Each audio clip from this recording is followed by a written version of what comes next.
Hello, bestie, let's talk. Tell me, how many times have you caught yourself holding on to something that you should have let go of already?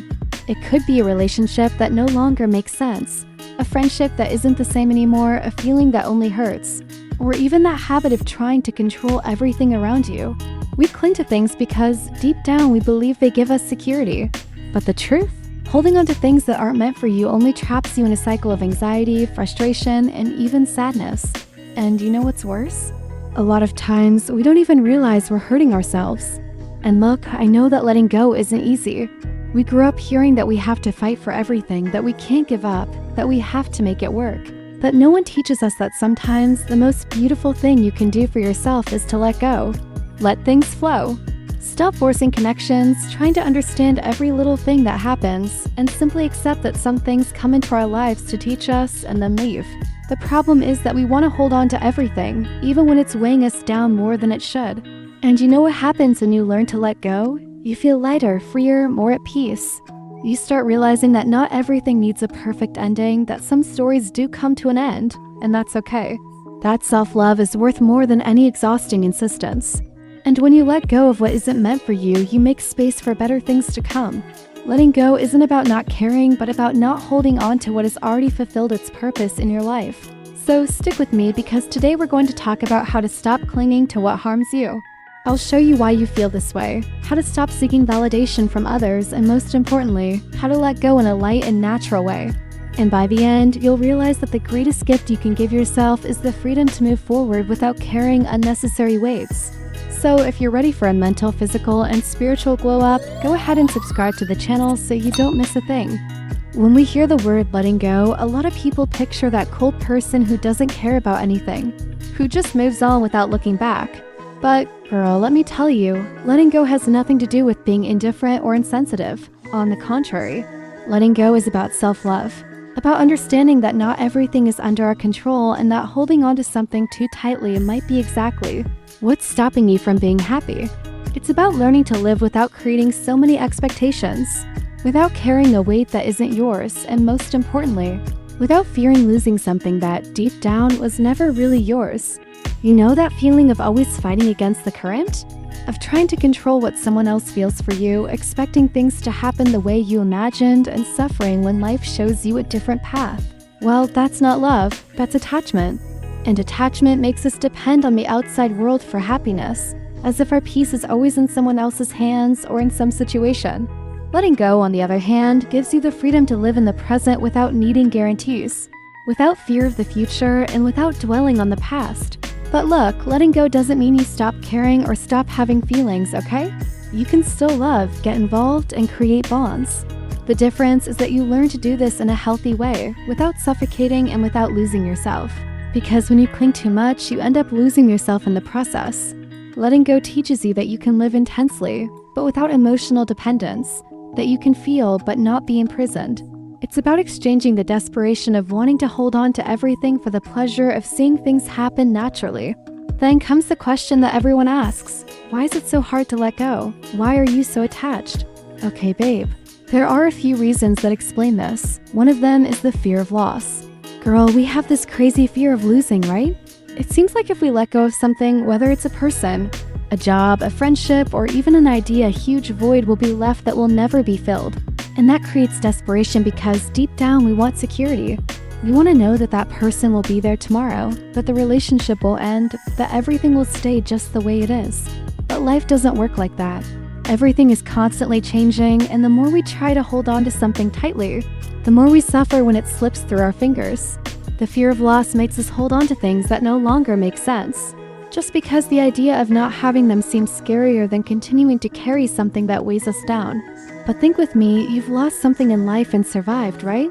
There have been moments when you thought you'd never get over something, and today you look back and realize that it turned out okay in the end.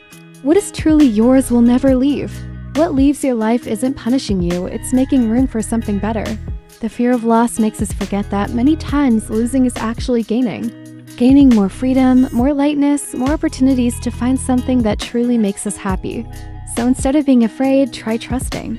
Trust that by letting go of what's no longer meant for you, the universe will bring what truly makes sense for your path. Another reason is the comfort zone. We cling to things because we get used to them. Even when something no longer makes sense, when it hurts us or when it limits us, the familiarity still feels safer than the unknown. And that's where the danger lies. We hold on to what's comfortable, even if it means giving up our happiness. Have you ever noticed how hard it is to leave a relationship that no longer makes you feel good? Or to change your environment, your job, your routine? The unknown scares us because it asks us to trust in the uncertain. But let me tell you a secret. Growth always happens outside the comfort zone. What if I told you that what awaits you out there could be so much better than everything you've already lived?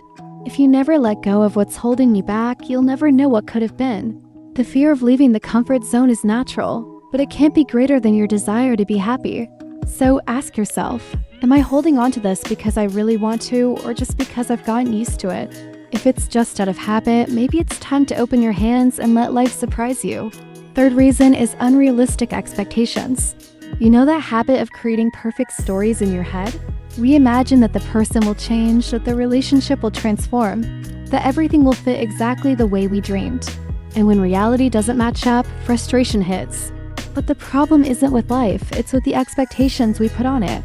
Attachment many times isn't even to the person or situation, but to the idea we've created about them. And that's dangerous because when you're attached to an illusion, it's much harder to see reality. That's why detachment is also about learning to see things as they are, not how you wish they were. It's understanding that not everyone will act the way you expect, that not every story has a happy ending, and that doesn't mean you failed. It just means some things happen to teach us, not to last forever. Accepting reality as it is, without distortion, is one of the most important steps to freeing yourself from emotional attachment. And the last reason is external validation. Now here comes one of the biggest villains of detachment, the need for approval. How many times have you held on to something just because you wanted to be recognized? Because you thought if you let go, people would judge you or think you failed? We have this habit of seeking validation from others, wanting to be accepted, proving we're good enough. But girl, let me ask you, if no one was looking, would you still hold on to this? The truth is, as long as you depend on other people's opinions to feel good about yourself, you'll keep clinging to things that don't even make sense to you. You'll insist on relationships that don't make you happy, on patterns that hurt you, on a way of living that isn't yours. Detaching from external validation means understanding that the only person who needs to approve of your life is you. When you learn to validate yourself, you realize you don't need to prove anything to anyone. And that's one of the most beautiful forms of freedom. If you know of any other reasons I didn't mention, leave them in the comments. Okay girl, so how do you stop seeking validation and let things flow?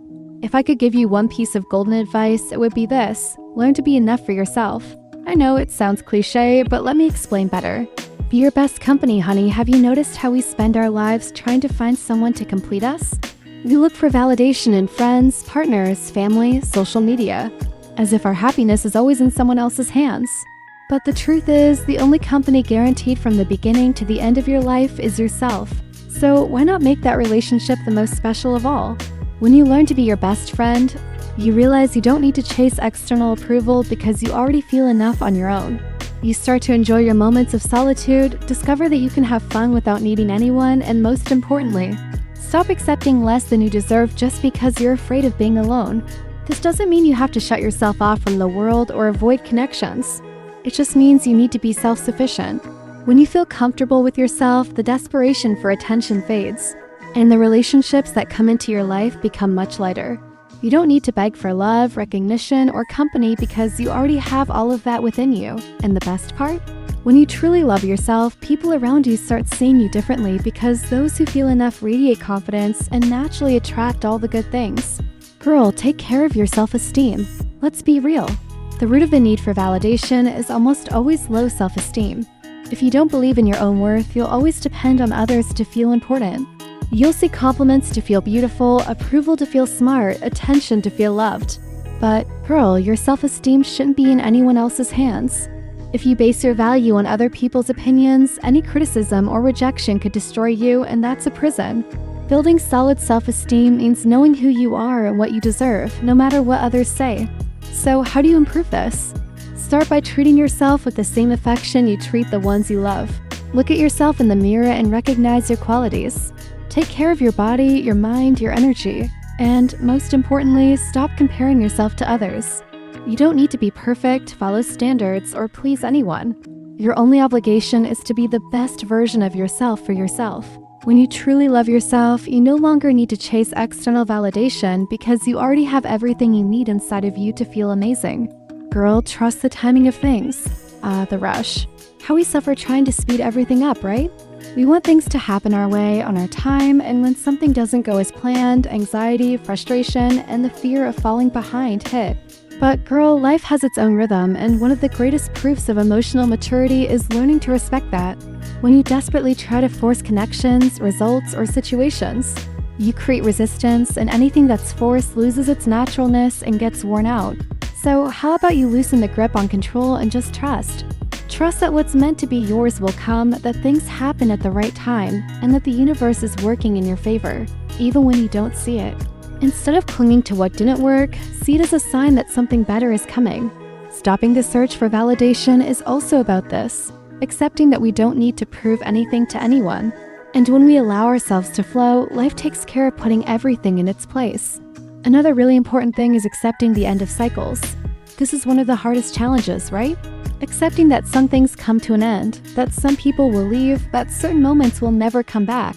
But girl, you know what's worse than the end of a cycle? Holding on to it when it no longer makes sense. Attachment to something that should have ended only keeps you stuck, holding on to an old version of yourself. And many times we insist because we think that if we let go, we'll lose part of our identity. But let me tell you, you are not your past relationships, not your old stories, not the people who've gone. You are so much more than that. Accepting the end of a cycle doesn't mean it wasn't important, but that it served its purpose in your life. Some things come to teach, others to transform, and others just to be part of a chapter, not the whole book. When you learn to let go without resentment, without fear, without desperation, you make room for new, amazing stories. So instead of asking yourself, why did this end? Ask yourself, what did this experience teach me? Because that's how we grow, evolve, and move forward, lighter, stronger, and ready for whatever is still to come. Now, girl, it's no use knowing all this and not acting on it. Let's put this into practice. Here are some real and applicable ways to emotionally detach. Write and then let go. One of the most powerful ways to emotionally detach, girl, is to write. I know it might seem simple, but it's amazing how writing can release so much that's trapped inside of you. When you feel like something or someone is holding you back, or when your mind is full of emotions that you don't know how to deal with, grabbing a pen and paper can be the first step to lifting that weight. Write about what's hurting you, about what you feel you can't let go of, about the anger or the sadness. Don't worry about grammar or perfection, just let the words flow. And then girl, let it go. It could be throwing the paper away or even burning it, with all the care, of course. The act of writing and physically releasing that feeling will help you externalize everything that's been weighing you down. And by doing this, you'll feel a sense of lightness, like a weight has been lifted off your shoulders. This doesn't mean it will solve everything at once, but it will give you a sense of control over your emotions and help you take a step toward detachment. Set boundaries. One of the biggest ways to detach is learning to set healthy boundaries. And look, girl, this is super important. When you allow others to invade your emotional space or give too much in a relationship without getting anything back, attachment naturally happens. The people around you, whether family, friends, or partners, will behave how you allow them to. So it's crucial that you start asking yourself, am I giving too much and forgetting about myself?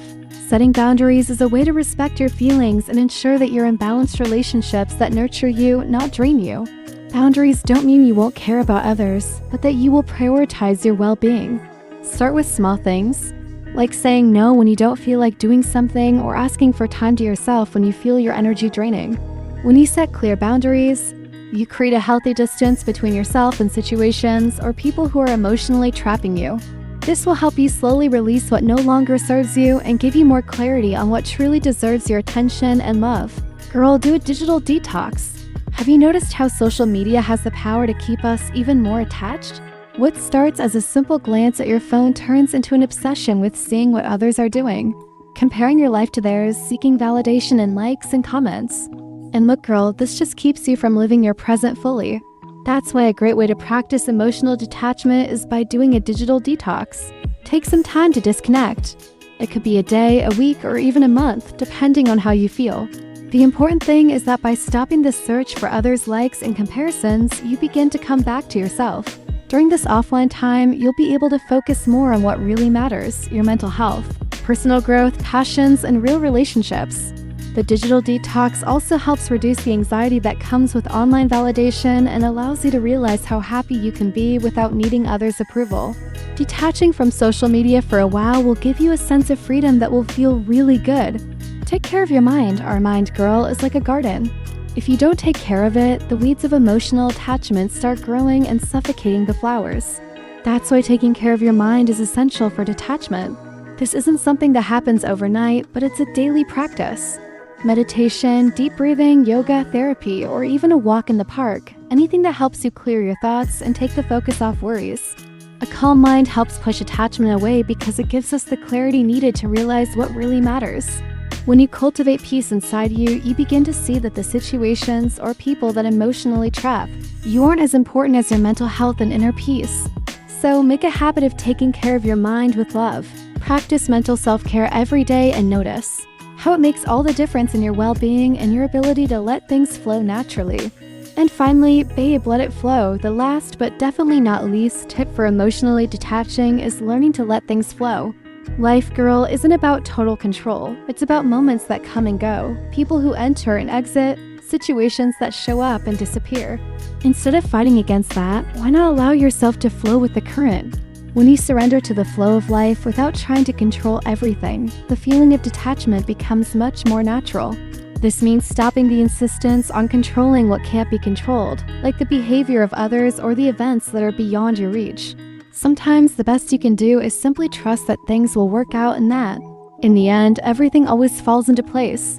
Learning to let things flow is a huge step toward living more lightly, because you begin to realize that life works itself out. And all you need to do is be present and enjoy whatever comes. When you allow yourself to flow, you feel freer and more capable of letting go of what no longer serves you. Honey, for everything we've talked about, what I want you to understand is that emotional detachment isn't about distancing yourself from the people or things you love. It's not about closing your heart or becoming cold. Detachment is about understanding that you are capable of living your life lightly, without letting emotions, expectations, and unnecessary attachments overwhelm you. It's about having the freedom to be who you are without being bound by standards or seeking approval from others. When you begin to practice detachment, you start realizing how amazing it feels to be at peace with yourself without depending on what others think or do. I know the process of letting go isn't easy, but I promise you it's worth it. You'll become stronger, calmer, and more connected to what truly matters. And it's okay to take one step at a time at your own pace. Remember, the key is balance. You can care, love, give yourself, but always with awareness and without losing yourself along the way. When you learn to detach, life starts to flow more naturally, and you'll see that everything happens at the right time. And as hard as it can be sometimes, believe me, detachment is always the first step toward a new version of you, lighter, freer, and happier. That's it, I love you.